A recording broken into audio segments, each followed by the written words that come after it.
Hello dear student, आज बात करने वाले हैं म्यूटर रोटेशन। जो म्यूटर रोटेशन होता है इसे सबसे पहले फ्रेंच के जो केमिस्ट हैं अगस्टिन पीरे डुब्रुनफॉन्ट, उन्होंने 1844 में जो शुगर होता है उस शुगर में जब वाटर डाला, उस कंडीशन में जो शुगर होता है उसके रोटेशन में जो परिवर्तन हुआ और इसी रोटेशन में जो चेंजेस हुआ या परिवर्तन हुआ उनकी जब अध्ययन किया, जिसे जो कि म्यूटर रोटेशन कहा गया। म्यूटर रोटेशन की अगर मीनिंग की बात किया जाए तो यहां पास जो म्यूटर का मतलब होता है परिवर्तन या चेंजेस, और रोटेशन का मतलब होता है कि उसके जो घूर्णन होता है उस ध्रुवण घूर्णन पर अगर परिवर्तन हो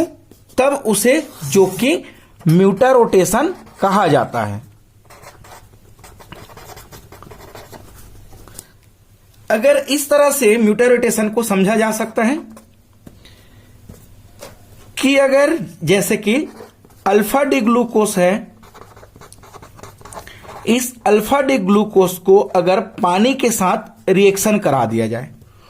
उस कंडीशन में जो कि इसकी ऑप्टिकल रोटेशन है वह 112.2 होता है, और अगर इसी को पानी के साथ रिएक्शन करा दिया जाए तब जो अल्फा डी ग्लूकोस है उनकी जो रोटेशन है वह जो कि 52.7 डिग्री हो जाता है। वैसे ही जो बीटा डी ग्लूकोस होता है, इस बीटा डी ग्लूकोस का रोटेशन की बात किया जाए तो यह होता है 18.7 डिग्री होता है, लेकिन जो बीटा डी ग्लूकोस है उसे वाटर के साथ रिएक्ट कर दिया जाए या सॉल्यूशन बना दिया जाए, उस कंडीशन में इनका जो रोटेशन है वह भी 52.7 डिग्री हो जाता है। यानी कि चाहे अल्फा ग्लूकोस हो या बीटा ग्लूकोस हो, अगर दोनों को आपस में मिला दिया जाए पानी के साथ, उस कंडीशन पर भी इनका जो रोटेशन होता है वह 52.7 पर ही जो कि इक्विलिब्रियम हो जाता है। तब इसी तरह से जो उनकी रोटेशन होता है अल्फा डी ग्लूकोस, जो कि उनका ऑप्टिकल रोटेशन 112.2 होता है, लेकिन पानी मिलाने के बाद इसकी जो रोटेशन होता है वह 52.7 हो जाता है। यानी कि अल्फा डी ग्लूकोस का रोटेशन जो कि 112.2 से कम हो जाता है और उनकी रोटेशन जो कि 52.7 हो जाता है। वैसे ही बीटा डी ग्लूकोस की बात किया जाए तो बीटा डी ग्लूकोस का जो कि रोटेशन 18.7 होता है, वह बढ़कर जो कि 52.7 हो जाता है। यानी कि इस 52.7 में इनकी रोटेशन जो कि इक्विलिब्रियम स्टेट पर या इक्विलिब्रियम वैल्यू आ जाता है, तब इसी तरह से जो रोटेशन है इसे ही म्यूटर रोटेशन कहा जाता है। इसे एग्जांपल से समझे। एग्जांपल, अगर इस तरह से जो ग्लूकोस है और यह ग्लूकोस जो कि ओपन चेन स्ट्रक्चर है, अब इस तरह से जो ग्लूकोस है वह दो तरह से स्ट्रक्चर देता है या दो तरह से रिंग स्ट्रक्चर देता है। इस जो ग्लूकोस है, इस ग्लूकोस का नाम जो कि यहां से OH राइट साइड है, जिसकी वजह से इनका नाम डी ग्लूकोस है, और यहां पास जब हाइड्रोक्सिल समूह फर्स्ट नंबर कार्बन पर राइट साइड हो, इसका मतलब इनका नाम अल्फा डी ग्लूकोस है। और इस तरह से जो हाइड्रोक्सिल समूह है वह हाइड्रोक्सिल समूह अगर रिंग के बाहर है तब इसे जो कि बीटा डी ग्लूकोस कहा जाता है। अब जो अल्फा डी ग्लूकोस है इनकी जो रोटेशन है जो कि 112.2 डिग्री होता है, और जो बीटा डी ग्लूकोस है इनकी जो रोटेशन होता है वह होता है 18.7 डिग्री होता है।